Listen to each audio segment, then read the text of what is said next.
18 plus के लोगों को जो टीका लग रहा है वो एक भी टीका बर्बाद नहीं हो रहा है। बर्बादी रोकने के लिए विभाग ने एक उधारी का फॉर्मूला बनाया है। वॉयल में जितनी डोज बची है उसे दूसरी श्रेणी के लोगों को दिया जा रहा है। शुरुआत के 5 दिनों में 77 डोज खराब होने के बाद नए फॉर्मूले की शुरुआत हुई है। 10 लोग होने पर ही एक वॉयल खोला जाता है। एक शीशी जो होती है उससे 10 लोगों को टीकाकरण होता है। अगर 10 लोग इकट्ठे नहीं होंगे तो टीका नहीं लगेगा। और मान लीजिए अगर 10 लास्ट में अगर वॉयल बच रहा है, वॉयल में खुराक बच रही है टीके की, तो वो खराब ना हो जाए इसलिए दूसरे सेंटर में जो 3-4 कैटेगरीज बनाई गई है वहां पर एडजस्ट करके टीके को बर्बाद होने से बचाया जा रहा है। अगर 2 लोगों को लगाने के लिए पर्याप्त है टीका तो वो वॉयल दूसरे सेंटर में ट्रांसफर करने से टीका बर्बाद नहीं हो रहा है। नया वॉयल खोलने की नौबत में ट्रांसफर करने से टीका बर्बाद नहीं हो रहा है। नया वॉयल खोलने की नौबत नहीं आ रही है। तो वैक्सीनेशन अभियान जारी है जिसमें स्मार्टली विभाग इस पर भी ध्यान दे रहा है कि जो टीके राज्य सरकार खरीद रही है, केंद्र सरकार भेज रही है, एक एक टीका बहुत महत्वपूर्ण है एक व्यक्ति के लिए, बिल्कुल भी बर्बाद ना हो, इसलिए ये नीति अपनाई जा रही है। 18 साल से 44 साल के लोगों को टीकाकरण हो रहा है। डोज बहुत सीमित है, चूंकि धीरे धीरे सप्लाई हो रही है और लोगों को टीका लग रहा है। ऐसे में एक भी टीका बर्बाद ना हो, इसके लिए जो सेंटर्स 4 बनाए गए हैं उसमें अगर किसी एक सेंटर्स में किसी वॉयल में 2 खुराक 3 खुराक अगर टीके की 2 या 3 डोज बचती है तो वो डोज जिस सेंटर में जरूरत है वहां एडजस्ट कर दी जाती है, ताकि जो 10 का कोरम है वो पूरा हो जाए और एक भी टीका बर्बाद ना हो। टीकों की बर्बादी रोकने के लिए सरकार ने यह फॉर्मूला निकाला है और ये फॉर्मूला काफी कारगर साबित हो रहा है। शुरुआत में हमने देखा कि जब अंत्योदय वर्ग के लोगों को ही टीका लग रहा था तो लोग नहीं पहुंच रहे थे और टीका बर्बाद भी हो रहा था। अब लोग काफी हैं, कैटेगरीज बना दी गई है, लेकिन डोज सबको लग जाए इसका एक फॉर्मूला तैयार किया गया है। प्रिया पांडे हमारे सहयोगी जुड़ गई हैं ज्यादा जानकारी के साथ में।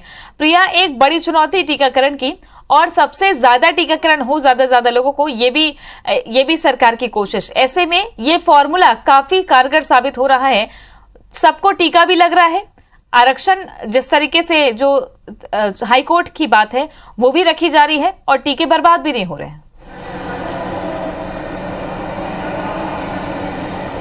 बिल्कुल, ये बहुत राहत देने वाली बात है क्योंकि इस वक्त हम देख रहे हैं कि किस तरीके से वैक्सीन के लिए लोग वैक्सीनेशन सेंटर के बाहर खड़े नज़र आ रहे हैं। ऐसे में ये फार्मूला वाकई में बेहद कारगर भी है क्योंकि बड़ी संख्या में जब लोग वैक्सीनेशन सेंटर तक पहुंचते हैं और वो चाहे APL कार्डधारी हों, चाहे BPL कार्डधारी हों या अंत्योदय कार्डधारी हों, अपनी बारी का इंतज़ार करते हैं और उसके बाद वो लाइन में लगते हैं। लेकिन क्योंकि एक जो वायल होता है उसमें 10 लोगों की डोज होती है और 10 के 10 लोग नहीं पहुंच पा रहे हैं, इसलिए कई बार उन्हें लंबा इंतज़ार करना पड़ता है या कई बार वैक्सीन बर्बाद होती है। शुरू के 5 दिनों में हमने देखा कि 77 से अधिक जो डोजेज़ हैं वो बर्बाद हुई। उसके बाद सरकार ने ये फार्मूला निकाला है कि यदि वायल खुलता है, जब 10 लोग एक जगह पे मौजूद रहेंगे तब वायल खुलेगा। उसमें ये नहीं देखा जाता कि कौन किस श्रेणी का है, उस वक्त वायल खोल दिया जाता है और वो आपस में एडजस्ट कर लेते हैं। बाद में जिस श्रेणी के लोग उस वक्त ज़्यादा मौजूद रहते हैं, जो कार्डधारी उस वक्त सेंटर में ज़्यादा मौजूद रहते हैं, उन्हीं का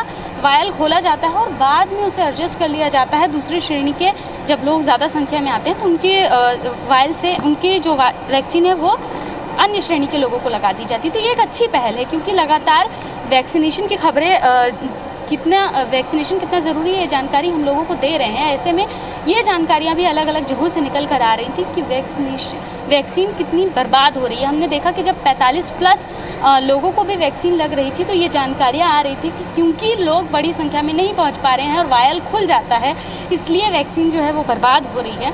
तो ये देखते हुए सरकार ने एक बढ़िया फार्मूला निकाला है कि वैक्सीन की अगर जो वायल है वो खुलता है तो वहाँ पर जो मौजूद 10 लोग रहेंगे उनको वैक्सीन लगाया जाएगा, वो किसी भी श्रेणी के हों, और बाद में उसे एडजस्ट कर लिया जाएगा दूसरे श्रेणी के जो लोग हैं उनके वायल के साथ। इस वक्त वैक्सीनेशन ही इकलौता उपचार है और ज़रूरी है कि वैक्सीन ही लोगों को लगाई जाए, वैक्सीनेशन सेंटर तक लोग पहुँचे और ये बहुत अच्छी पहल है, बहुत सार्थक पहल है। और हम ये देख रहे हैं कि इसके बाद से लगातार वैक्सीन बर्बाद होने की जो जानकारियां थी वो नहीं आ रही थी।